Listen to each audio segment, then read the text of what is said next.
So ayun guys, sa ngayon ay inaantay natin humupa ang ulan pero lumalakas pa rin, no?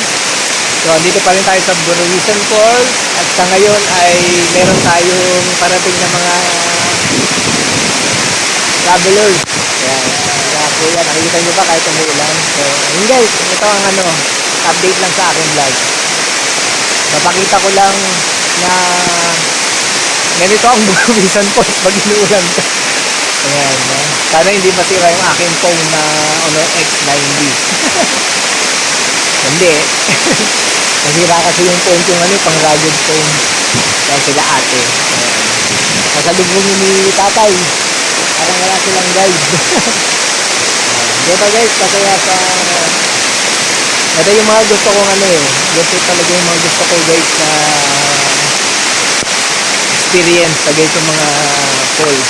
Umuulan, diba? Kaya huwag na tayong alam mo nang umuulan, excited na yan. Kung ulan yun tayo, ready tayo, diba? Tulad ni tatay at ako'y nagalang tayo at gatagay ko na gamit ko ng aking tayon. Ngayon guys, lumalakas na yung falls. Mamaya, pupunta ako din. Sana makasurvive ng Honor X90 ko sa ganitong adventure. So ayun guys, medyo humupa na yung ulan, no? At pasalamat tayo, pinagbigyan tayo.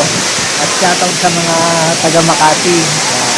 Nagtagal sila, mag-senti tayo sa kanila.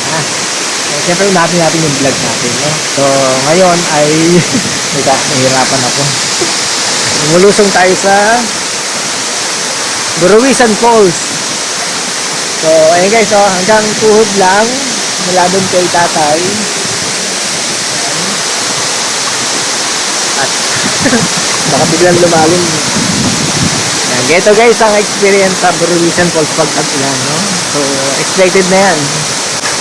Dahil ever since naman sanay tayo sa ganito kasi yun nga, napunta tayo sa falls pag umuulan. Kasi mas maganda pumunta doon. Maganda pumunta sa falls pag umuulan. Kaya lumalamay na tayo guys sa Buruwisan Falls. Hindi lalapit ito pa yun. Gamit ang X90. Pag-uwi ko na sirasin ko na yung phone ko. Guys, ang aking vlog.